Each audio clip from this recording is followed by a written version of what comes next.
പ്രവാചകൻ സല്ലല്ലാഹു അലൈഹി വസല്ലം തങ്ങൾ മഹാനായ മുആദ് ഇബ്നു ജബൽ റളിയല്ലാഹുവിന്റെ കൈ പിടിച്ചിട്ട് പറഞ്ഞു, മുആദേ, യമൻ എന്ന് പറഞ്ഞൊരു ദേശമുണ്ട്, അവിടെ അഹ്ലി കിതാബിന്റെ ആളുകളാണ്, പടച്ചോൻ എന്താണെന്ന് അറിയൂല, അവർക്ക് അല്ലാഹു തആലയെ പറഞ്ഞു കൊടുക്കണം. മഹാനായ സ്വഹാബി, അല്ലാഹുവിന്റെ റസൂലെ, പെരപ്പണി കഴിഞ്ഞിട്ടില്ല, പെരപ്പണി തുടങ്ങിയിട്ടേ ഉള്ളൂ, അത് കഴിഞ്ഞിട്ട് പോകാമെന്നല്ല.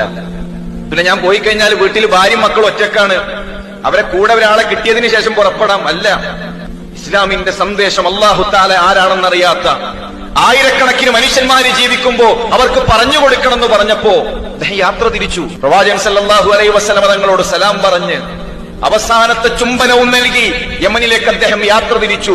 എന്തിനു വേണ്ടി സഹോദരന്മാരെ? അല്ലാഹു തആലയെ അറിയാത്ത ആയിരക്കണക്കിന് മനുഷ്യന്മാർക്ക് ആ സന്ദേശം എത്തിച്ചു കൊടുക്കണമെന്ന വലിയ ബോധ്യമായിരുന്നു അവർക്കുള്ളത് എങ്കിൽ നമ്മൾ ഗൗരവത്തോടുകൂടി ആലോചിക്കണം, എത്ര ആളുകൾക്ക് പറഞ്ഞു കൊടുക്കാൻ നമുക്ക് സാധിച്ചു. മഹാനായ ഉഖ്ബത്ത് ഇബ്നു നാഫിഅ അദ്ദേഹം പസഫിക് സമുദ്രത്തിന്റെ അരികിലേക്ക് വന്ന് പറയുന്ന ചരിത്രത്തിലെ ചില വാക്കുകളുണ്ട്.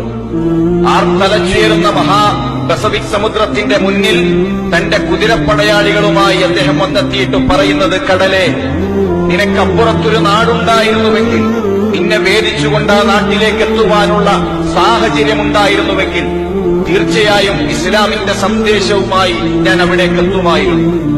അദ്ദേഹത്തിന്റെ കൈകളിൽ അന്ന് കടലിനെ വേദിക്കുവാനുള്ള സാമഗ്രികളില്ല. അതേ രൂപത്തിൽ തന്നെ പസഫിക് സമുദ്രത്തിനപ്പുറത്ത് മറ്റൊരു നാടുണ്ട് എന്ന തിരിച്ചറിവില്ല.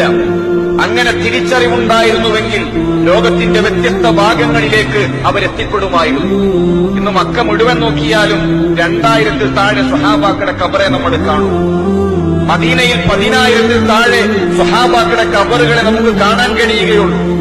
എന്നാൽ പ്രവാചകൻ സല്ലല്ലാഹു അലൈഹി വസല്ലം തങ്ങൾ വിടവാങ്ങൽ പ്രസംഗം നടത്തുമ്പോൾ വജിലത്തു മിൻഹൽ ഖുലൂബ് വദറഫത്തു മിൻഹൽ ഉയൂൻ, ഹൃദയങ്ങൾ കിടുകിടാ വിറച്ച് കണ്ണുകൾ ഇറനണിയിച്ചുകൊണ്ട് 1,40,000-ഓളം സ്വഹാബാക്കൾ ഒരുമിച്ച് കൂടിയിട്ടുണ്ട്. 1,40,000-ഓളം സ്വഹാബാക്കൾ. എന്നാൽ അതിൽ 10,000-ൽ താഴെ സ്വഹാബാക്കളുടെ ഖബറുകൾ മാത്രമേ മക്കയിലും മദീനയിലുമായി നമുക്ക് കാണാൻ കഴിയുകയുള്ളൂ. ബാക്കി വരുന്ന സ്വഹാബാക്കളുടെ ഖബറുകൾ ലോകത്തിന്റെ വ്യത്യസ്ത ഭാഗങ്ങളിലാണ്. അതെങ്ങനെ വന്നു എന്ന് ചോദിച്ചാൽ, മക്കയിലുള്ളതിനേക്കാൾ നല്ല താമസ സൗകര്യം ഉണ്ടായപ്പോ നാട് വിട്ടുപോയതല്ല. പ്രകൃതിക്ഷോഭം വന്നപ്പോ മക്കയിൽ നിന്ന് നാട് വിട്ടുപോയതല്ല.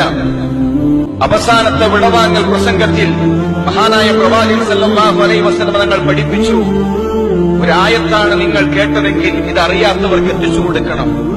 ഇവിടെ സാക്ഷിയുള്ളവർ സാക്ഷിയില്ലാത്തവരിലേക്ക് എത്തിച്ചു കൊടുക്കണം. വല്യു അന്നി വലൗ ആയ, ഒരായത്തിനെ പറ്റിയാണ് നിങ്ങൾക്ക് ബസീറത്തുള്ളത് എങ്കിൽ അത് ജനങ്ങൾക്ക് പറഞ്ഞു കൊടുക്കണമെന്ന് പറഞ്ഞപ്പോ എവിടേക്കാണോ ഒട്ടകങ്ങൾ തിരിഞ്ഞു നിൽക്കുന്നത് അവിടേക്ക് സഹാബാക്കൾ യാത്ര തിരിച്ചു. ആഫ്രിക്കയിലേക്ക് സഹാബാക്കൾ പോയി. നമ്മൾ ആലോചിക്കണം, അറബി ഭാഷ എന്താണെന്ന് അറിയാത്ത നാടാണ് ആഫ്രിക്ക. അവിടേക്ക് സഹാബാക്കൾ ചെന്ന് ഇസ്ലാമിക പ്രബോധനം നടത്തി ആ നാടിന്റെ മാതൃഭാഷ മാറ്റി അറബിയാക്കി അവർ തിരിച്ചു വന്നു. അതാണ് സഹാബാക്കളുടെ ജീവിതം. അവര് മുഴുവൻ ഇസ്ലാമിന് വേണ്ടി, ഇസ്ലാമിക പ്രബോധന പ്രവർത്തനങ്ങൾക്ക് വേണ്ടി അവരുടെ ജീവിതം. ഈ നാട്ടിൽ എത്ര ആളുകൾക്ക് പടച്ചറബിനെ പറ്റി അറിയാം? അല്ലാഹു തആലയുടെ സന്ദേശം പറഞ്ഞുകൊടുക്കാതെ നമ്മുടെ അയൽക്കാർ മരണപ്പെട്ടാൽ, നമ്മൾ ഏറെ സ്നേഹിക്കുന്ന കൂട്ടുകാർ മരണപ്പെട്ടാൽ, നാളെ പരലോകത്ത് നമ്മുടെ നേരെ വിരലി ചൂണ്ടിയിട്ട് എന്റെ കൂടെ 10 കൊല്ലം ജോലി ചെയ്തിട്ട് എന്റെ അയൽക്കാരനായിട്ട് 20 കൊല്ലം ജീവിച്ചിട്ട് ഒരു തവണ പോലും പടച്ചറബിനെ പറ്റി പറഞ്ഞു തന്നില്ല എന്ന് പറഞ്ഞാൽ, സഹോദരന്മാരെ, നാളെ പരലോകത്ത് എന്തു പറയും? ഗൗരവത്തിൽ ആലോചിക്കേണ്ട വിഷയമാണ്. മഹാനായ ഉമർ റളിയല്ലാഹു അൻഹു മരുഭൂമിയിലൂടെ നടക്കാൻ ഒരു ക്രിസ്ത്യാനിയായ മനുഷ്യനെ കണ്ടപ്പോ താഴേക്കിറങ്ങി കരയാൻ തുടങ്ങി. സ്വഹാബാക്കൾ ചോദിക്കണം, ഉമറെ, കാഫിറല്ല മനുഷ്യൻ, അദ്ദേഹം ഒരു അമുസ്ലിമായ മനുഷ്യനല്ലേ, പള്ളിയിലച്ഛനാണ്, കല്യാണം കഴിച്ചിട്ടില്ല. ഈ സമയത്തും ആ മനുഷ്യൻ പ്രാർത്ഥിക്കുന്നത് യേശുവിനോടാണ്. എന്തിന് കരയണം?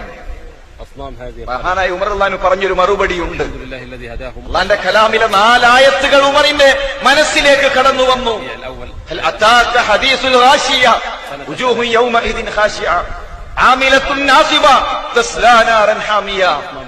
ഒരു ദിവസം വരാനുണ്ട്, ആ മനുഷ്യനെ നിങ്ങൾ നോക്കിയോ, വാർദ്ധക്യത്തിലെത്തിയിട്ടുണ്ട്, ശരീരം ചുക്കിച്ചുളിഞ്ഞ് ഈ വാർദ്ധക്യത്തിന്റെ സമയത്തും യേശുവിനോട് പ്രാർത്ഥിക്കുകയാണ്. ജീവിതത്തിൽ കല്യാണം കഴിച്ചിട്ടില്ല, പണിയെടുക്കാത്ത മനുഷ്യനല്ല, കഷ്ടപ്പെട്ടു പണിയെടുക്കുന്നുണ്ട്. പക്ഷെ നാളെ പരലോകത്തെത്തുമ്പോൾ ആ മനുഷ്യന്റെ പരലോകം നഷ്ടാണല്ലോ. സഹോദരന്മാരെ, ജാറത്തിങ്ങ ചെന്ന് കരഞ്ഞു പ്രാർത്ഥിക്കുന്നവന് നാളെ പരലോകം കിട്ടുമെന്ന് പ്രതീക്ഷിച്ചിട്ടാണ്. ജാറത്തിൽ ചെന്നുകൊണ്ട് സ്വർണ്ണമാലകൾ എറിയുന്നവൻ നാളെ പരലോകത്ത് പ്രതിഫലം കിട്ടുമെന്ന വിശ്വാസത്തോടു കൂടിയിട്ടാണ്. ശബരിമലയിലേക്ക് കാൽനടയായി നടന്നു പോകുമ്പോ കാലിൽ നിന്ന് നീര് വരുന്നുണ്ട്, രക്തം വരുന്നുണ്ട്. പക്ഷെ പ്രതീക്ഷയോടുകൂടി പരലോകത്ത് കിട്ടുമെന്ന് കരുതിയിട്ടാണ് ഈ പാവപ്പെട്ടവർ ഈ പണിയെടുക്കുന്നത്. അത് തെറ്റാണെന്നൊന്ന് പറയാൻ, പരലോകം നഷ്ടമാണെന്ന് പറയാൻ നമുക്ക് സാധിക്കുന്നുണ്ടോ? ഗൗരവത്തോടുകൂടി സഹോദരന്മാരെ നമ്മളൊക്കെ ആലോചിക്കേണ്ടതുണ്ട്. അതുകൊണ്ട് വേണമെന്നൊരു ചിന്തയോടുകൂടി നമ്മൾ ഇട്ടെറിഞ്ഞു പോയാലും, നമ്മളൊരാളും 5 പൈസ ഇതിന് കൊടുത്തിട്ടില്ല എന്നുണ്ടെങ്കിലും അള്ളാഹുവിന്റെ ദീനൊന്നും പറ്റൂല. വമൻ യശ്കുർ ഫഇന്നമാ യശ്കുർ ലിനഫ്സിഹി. നമ്മൾ നന്ദി കാണിച്ചാൽ അത് നമുക്ക് കിട്ടും. അള്ളാന്റെ മാർഗത്തിൽ 5 പൈസ ചെലവാക്കിയാൽ അത് നമുക്ക് വേണ്ടിയിട്ടാണ്, എന്തോ ഔദാര്യാണെന്ന് ആർക്കും തോന്നേണ്ടതില്ല. നമ്മളൊരു അള്ളാന്റെ മാർഗത്തിൽ ഇറങ്ങി ലഘുലേഖ കൊടുത്തു കഴിഞ്ഞാൽ, ഒരു പ്രോഗ്രാം വെച്ച് കഴിഞ്ഞാൽ ഇതെന്തോ വലിയ ഔദാര്യായി എന്തോ ചെയ്തു എന്ന് ആർക്കും തോന്നേണ്ടതില്ല.